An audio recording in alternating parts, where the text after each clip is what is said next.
ನಮಸ್ಕಾರ ಸ್ನೇಹಿತರೆ. ಆ ಕಡೆ ಸಿದ್ದರಾಮಯ್ಯ ಅವರ ನೇತೃತ್ವದ ಕಾಂಗ್ರೆಸ್ ಸರ್ಕಾರ ಹಗರಣಗಳಲ್ಲಿ ಮುಳುಗಿದೆ. ಪ್ರತಿಪಕ್ಷಗಳಿಗೆ ದೊಡ್ಡ ಅಸ್ತ್ರ ಸಿಕ್ಕಿದೆ.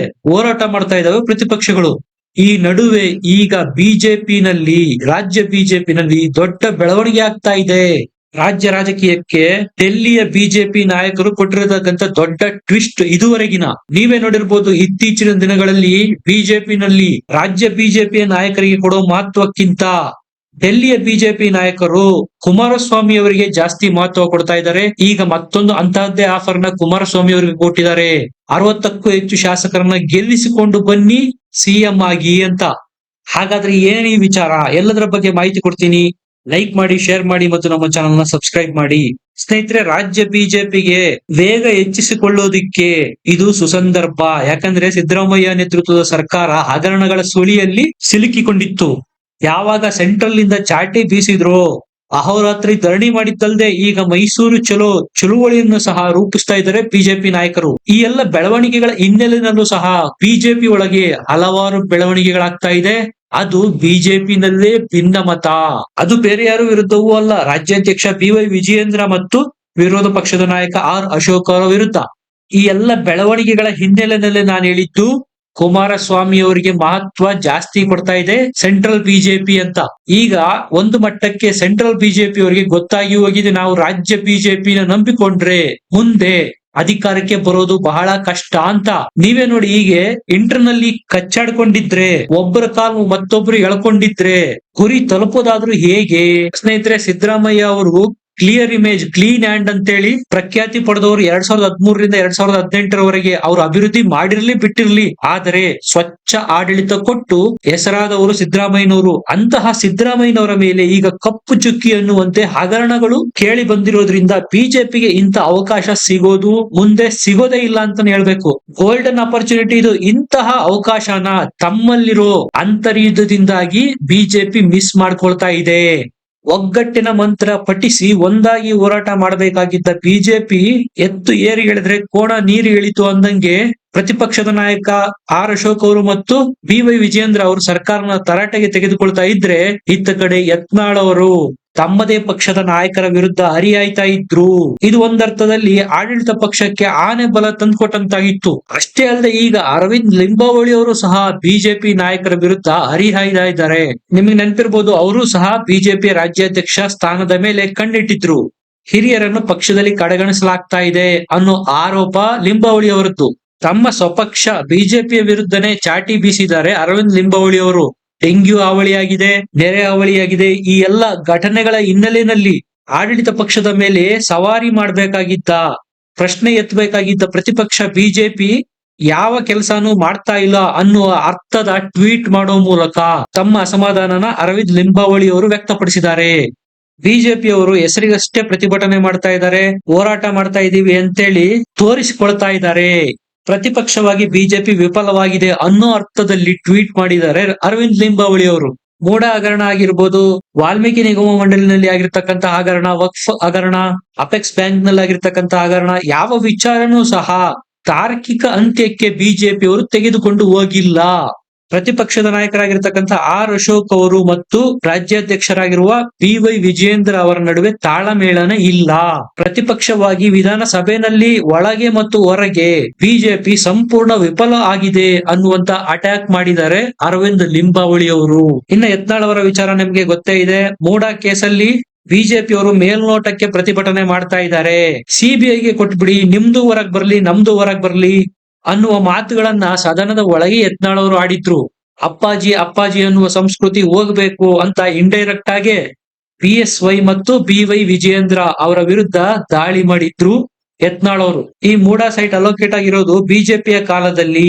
ಅಪ್ಪಾಜಿ ಅವರು ಸಹ ಜೈಲಿಗೆ ಹೋಗ್ಲಿ, ಅವರಿಂದ ತಪ್ಪಾಗಿದ್ರೆ, ಈ ಅರ್ಥದಲ್ಲಿ ಮಾತನಾಡೋ ಮೂಲಕ ಯತ್ನಾಳ್ ಅವರು ಸಹ ಬಿಜೆಪಿಯಲ್ಲೇ ಪ್ರತಿಪಕ್ಷವಾಗಿ ಆಡಳಿತ ಪಕ್ಷ ಕಾಂಗ್ರೆಸ್ಗೆ ಅಸ್ತ್ರಗಳನ್ನು ಕೊಡುವ ಮೂಲಕ ಬಿಜೆಪಿಯನ್ನು ಮುಜುಗರಕ್ಕೀಡು ಮಾಡಿರೋದಂತೂ ಸತ್ಯ.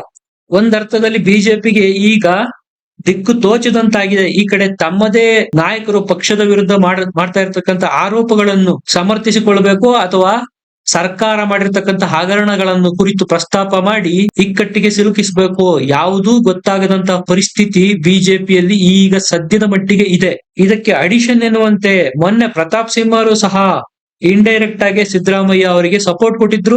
ಸಿದ್ದರಾಮಯ್ಯನವರು ಇಂದಿನ ಸಿಎಂಗಳ ತರ ಭ್ರಷ್ಟಾಚಾರ ಮಾಡಿಲ್ಲ, ನೊಣ ತಿಂದು ಜಾತಿಯಾಗಿ ಕೆಡಿಸ್ಕೊಳ್ತೀರಾ, ಸೈಟ್ ಗಳನ್ನು ವಾಪಸ್ ಕೊಟ್ಟು ನಿಮ್ಮ ಕ್ಲೀನ್ ಅಂಡ್ ಇಮೇಜ್ ಅನ್ನ ಉಳಿಸಿಕೊಳ್ಳಿ ಅನ್ನುವ ರೀತಿಯ ಮಾತುಗಳನ್ನಾಡಿದ್ರು. ಅಂದ್ರೆ ಇಲ್ಲಿ ಪ್ರತಾಪ್ ಸಿಂಹರು ಸಹ ಬಿಜೆಪಿಯ ವಿರುದ್ಧ ತಿರುಗಿ ಬಿದ್ದಿದ್ದಾರೆ ಅನ್ನೋದು ಸ್ಪಷ್ಟ. ಇಲ್ಲಿ ಸಿದ್ದರಾಮಯ್ಯನವರಿಗೆ ಬೈದಂಗೂ ಮಾಡ್ದಂಗಾಯ್ತು, ಸ್ವಪಕ್ಷದವರಿಗೆ ಚಾಟಿ ಬೀಸ್ದಂಗೂ ಆಯ್ತು ಅನ್ನುವ ರೀತಿಯಲ್ಲಿ ಪ್ರತಾಪ್ ಸಿಂಹರು ಮಾತಾಡಿದ್ರು. ಕ್ಲಿಯರ್ ಆಗಿ ಹೇಳಿದಾರೆ ಅವರು, ಇಂದಿನ ಸಿಎಂಗಳ ರೀತಿ ಸಿದ್ದರಾಮಯ್ಯನವರು ಭ್ರಷ್ಟಾಚಾರ ಮಾಡಿಲ್ಲ ಅಂತ. ಅಂದ್ರೆ ಇಂದಿನ ಸಿಎಂಗಳು ಭಾರಿ ಬ್ರಹ್ಮಾಂಡ ಭ್ರಷ್ಟಾಚಾರ ಮಾಡಿದ್ದಾರೆ ಅಂತಾನೆ ಅರ್ಥ ಅಲ್ವಾ? ಈ ಬೆಳವಣಿಗೆಗಳು ಬಿಜೆಪಿಗರಿಗೆ ಮುಜುಗರ ಕೊಡ್ತಾ ಇರೋದು. ಬಿಜೆಪಿಗೆ ಆಡಳಿತ ಪಕ್ಷದವರು ವಿರೋಧ ಮಾಡೋದೇ ಬೇಕಿಲ್ಲ, ಅವರದ್ದೇ ಪಕ್ಷದಲ್ಲಿ ಪ್ರತಿಪಕ್ಷವಾಗಿ ಕೆಲಸ ಮಾಡೋರ ಸಂಖ್ಯೆ ಜಾಸ್ತಿ ಇದೆ.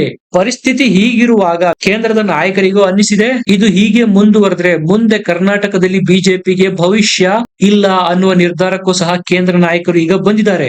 ಇದರ ಹಿನ್ನೆಲೆಯಲ್ಲಿ ಈಗ ಬರ್ತಿರ್ತಕ್ಕಂತಹ ಶಾಕಿಂಗ್ ನ್ಯೂಸ್ ಏನಪ್ಪಾ ಅಂದ್ರೆ, ಕುಮಾರಸ್ವಾಮಿ ಅವರಿಗೆ ಆಫರ್ ಕೊಟ್ಬಿಟ್ಟಿದ್ದಾರೆ ಅಮಿತ್ ಶಾ ಅವರು. ನೀವೇ ಯೋಚನೆ ಮಾಡಿ, ಬಿಜೆಪಿನಲ್ಲಿ ಇಂತ ಕಾಲೆಳೆಯುವ ಸಂಸ್ಕೃತಿ ಜಾಸ್ತಿ ಆಗಿರೋದ್ರಿಂದ ಯಾರ ನಾಯಕತ್ವದಲ್ಲಿ ಹೋದ್ರು ಬಿಜೆಪಿಗೆ ಇನ್ನೊಂದು ಬಣ ಒಳಗಿಂದೊಳಗೆ ಟಕ್ಕರ್ ಕೊಡೋದು ಗ್ಯಾರಂಟಿ.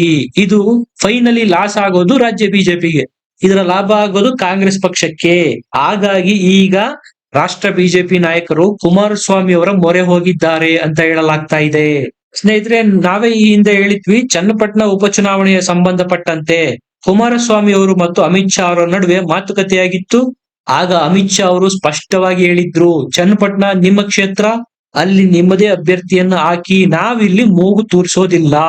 ಶಿಗ್ಗಾವಿ ಮತ್ತು ಸಂಡೂರುಗಳಲ್ಲಿ ನಾವು ನಮ್ಮ ಅಭ್ಯರ್ಥಿಗಳನ್ನ ಹಾಕ್ತಿವಿ, ನೀವು ಸಪೋರ್ಟ್ ಮಾಡಿ ಅನ್ನುವಂತ ಕ್ಲಿಯರ್ ಕಟ್ ಮೆಸೇಜ್ ಅನ್ನ ಅಮಿತ್ ಶಾ ಅವರು ಆಗ ಕೊಟ್ಟಿದ್ರು. ಈ ಮಾತಿನ ಮಧ್ಯೆನೆ ಕುಮಾರಸ್ವಾಮಿ ಅವರಿಗೆ ಅಮಿತ್ ಶಾ ಅವರು ಹೇಳಿದ್ರು, ಮುಂದಿನ ವಿಧಾನಸಭಾ ಚುನಾವಣೆಯಲ್ಲಿ 2028ರಲ್ಲಿ ನಿಮ್ಮ ಪಕ್ಷದಿಂದ 60ಕ್ಕೂ ಹೆಚ್ಚು ಸ್ಥಾನಗಳನ್ನು ನೀವು ಗೆಲ್ಲಿಸಿಕೊಂಡು ಬರಲೇಬೇಕು. ಡೌಟೇ ಬೇಡ, 60ಕ್ಕೂ ಹೆಚ್ಚು ಕ್ಷೇತ್ರಗಳನ್ನೇನಾದ್ರೂ ನೀವು ನಿಮ್ಮ ಪಕ್ಷದಿಂದ ಗೆಲ್ಲಿಸಿಕೊಂಡು ಬಂದ್ರೆ ನೀವೇ ಮುಖ್ಯಮಂತ್ರಿ ಆಗ್ತೀರಾ ಅನ್ನೋ ಅಭಯವನ್ನು ಕುಮಾರಸ್ವಾಮಿ ಅವರಿಗೆ ಅಮಿತ್ ಶಾ ಅವರು ಕೊಟ್ಬಿಟ್ಟಿದ್ದಾರೆ. ಇದು ಈಗ ಲೈಮ್ ಲೈಟ್ ಗೆ ಬಂದಿರೋದು. ಅಂದ್ರೆ ಇಲ್ಲಿ ಬಿಜೆಪಿಯ ಕೇಂದ್ರ ನಾಯಕತ್ವಕ್ಕೆ ರಾಜ್ಯ ಬಿಜೆಪಿ ಘಟಕದ ಮೇಲೆ ಸಂಪೂರ್ಣ ವಿಶ್ವಾಸ ಇಲ್ಲ. ಇವರು ಬೆಳಗಿಂದ ರಾತ್ರಿವರೆಗೂ ಕಚ್ಚಾಟದಲ್ಲೇ ಮುಳುಗಿರ್ತಾರೆ. ಇವರನ್ನು ನಂಬಿಕೊಂಡ್ರೆ ಸಂಪೂರ್ಣ ಬಹುಮತ ಸ್ವಂತ ಕಾಲ ಮೇಲೆ ಬರೋದು ಡೌಟ್ ಅನ್ನೋದು ಕೇಂದ್ರ ಬಿಜೆಪಿ ನಾಯಕರಿಗೆ ಸ್ಪಷ್ಟ ಆಗಿ ಹೋಗಿದೆ. ಹಾಗಾಗಿ ಅವರು ಈಗ ಕುಮಾರಸ್ವಾಮಿ ಅವರಿಗೆ ಇಂಪಾರ್ಟೆನ್ಸ್ ಜಾಸ್ತಿ ಕೊಡ್ತಾ ಇರೋದು. ಸ್ನೇಹಿತರೆ, ನೀವೇ ನೋಡಬಹುದು, ಮೋದಿ ಅವರ ಕ್ಯಾಬಿನೆಟ್ ನಲ್ಲಿ ಸಂಪುಟ ದರ್ಜೆಯ ದೊಡ್ಡ ಖಾತೆ ಸಿಕ್ಕಿದೆ. ಕ್ಯಾಬಿನೆಟ್ ಕಮಿಟಿನಲ್ಲೂ ಸಹ ಸ್ಥಾನ ಸಿಕ್ಕಿದೆ. ನೀತಿ ಆಯೋಗದಲ್ಲೂ ಸಹ ಕುಮಾರಸ್ವಾಮಿ ಅವರಿಗೆ ಸ್ಥಾನ ಸಿಕ್ಕಿದೆ. ಅಷ್ಟೇ ಯಾಕೆ, ಮೊನ್ನೆ ಕುಮಾರಸ್ವಾಮಿ ಅವರು ಮತ್ತು ದೇವೇಗೌಡರು ಖುದ್ದಾಗಿ ಮೋದಿ ಅವರನ್ನು ಭೇಟಿ ಮಾಡಿದ್ದಾರೆ. ಇದನ್ನ ಮೋದಿ ಅವರು ಸಹ ತಮ್ಮ ಎಕ್ಸ್ ಖಾತೆನಲ್ಲಿ ಹಂಚಿಕೊಂಡಿದ್ದಾರೆ. ಈ ಎಲ್ಲ ಏನನ್ನ ಇಂಡಿಕೇಟ್ ಮಾಡುತ್ತೆ?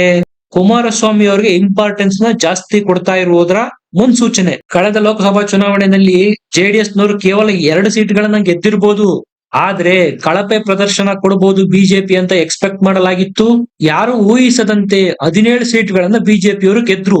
ಈ 17 ಸೀಟ್ಗಳನ್ನ ಗೆಲ್ಲೋದಕ್ಕೆ ಕಾರಣ ಹಳೆ ಮೈಸೂರು ಭಾಗದಲ್ಲಿ ಜೆಡಿಎಸ್ ನ ಮತಗಳು ಬಿಜೆಪಿಗೆ ಬಂದಿದ್ದು. ಇಲ್ಲವಾದ್ರೆ ಬಿಜೆಪಿಯ ಸ್ಥಿತಿ ಶೋಚನೀಯವಾಗಿರ್ತಾ ಇತ್ತು. ಇದು ಹೈಕಮಾಂಡ್ ಅವರು ಲೆಕ್ಕಾಚಾರ ಹಾಕಿರೋದು. ಹಾಗಾಗಿ ಕೇವಲ 2 ಸೀಟ್ಗಳನ್ನ ಗೆದ್ದಿರಬಹುದು ಜೆಡಿಎಸ್. ವಿಧಾನಸಭೆಯಲ್ಲಿ ಜಾಸ್ತಿ ಸಂಖ್ಯೆಯ ಸೀಟ್ಗಳನ್ನು ಗೆಲ್ಲುವ ತಾಕತ್ತು ಜೆಡಿಎಸ್ ಇದೆ ಅನ್ನುವುದನ್ನು ಬಿಜೆಪಿಯ ಕೇಂದ್ರ ನಾಯಕರು ಅರಿತುಕೊಂಡಿದ್ದಾರೆ. ಈಗ ಕುಮಾರಸ್ವಾಮಿ ಅವರು ಸಹ ರೀಚಾರ್ಜ್ ಆಗಿದ್ದಾರೆ. ಸುಮಾರು 100 ಕ್ಷೇತ್ರಗಳನ್ನು ಟಾರ್ಗೆಟ್ ಮಾಡಿ ತಮ್ಮ ರಾಜ್ಯ ನಾಯಕರಿಗೆ ಟಾಸ್ಕ್ ಗಳನ್ನು ಕೊಟ್ಟಿದ್ದಾರೆ. ನನಗೆ ಭರವಸೆ ಕೊಟ್ಟಿದ್ದಾರೆ ಬಿಜೆಪಿ ನಾಯಕರು, 60ಕ್ಕೂ ಹೆಚ್ಚು ಸ್ಥಾನಗಳನ್ನು ಗೆಲ್ಲಿಸಿಕೊಂಡು ಬನ್ನಿ ಮುಖ್ಯಮಂತ್ರಿಯಾಗಿ ಅಂತ. ಸ್ನೇಹಿತರೆ, ಈಗಿನ ಪರಿಸ್ಥಿತಿನಲ್ಲಿ ಜೆಡಿಎಸ್ಗೆ ಬಿಜೆಪಿ ಬೇಕು, ಬಿಜೆಪಿಗೆ ಜೆಡಿಎಸ್ ಬೇಕು. ಒಂದನ್ನು ಒಂದು ಬಿಟ್ಟು ತ್ರಿಕೋನ ಸ್ಪರ್ಧೆ ಆದ್ರೆ ಮತ್ತೆ ಕಾಂಗ್ರೆಸ್ಸೇ ಗೆಲ್ಲುವ ಚಾನ್ಸಸ್ ಜಾಸ್ತಿ ಇದೆ ಅನ್ನೋದು ಇಬ್ಬರು ಅರಿತುಕೊಂಡಿದ್ದಾರೆ. ಇದರ ಬಗ್ಗೆ ನಿಮ್ಗೆ ಏನ್ ಅನ್ಸುತ್ತೆ? ಕಮೆಂಟ್ ಮಾಡಿ, ಲೈಕ್ ಮಾಡಿ, ಶೇರ್ ಮಾಡಿ, ನಮ್ಮ ಚಾನೆಲ್ ನ ಸಬ್ಸ್ಕ್ರೈಬ್ ಮಾಡಿ. ಮತ್ತೆ ಸಿಗೋಣ. ನಮಸ್ಕಾರ.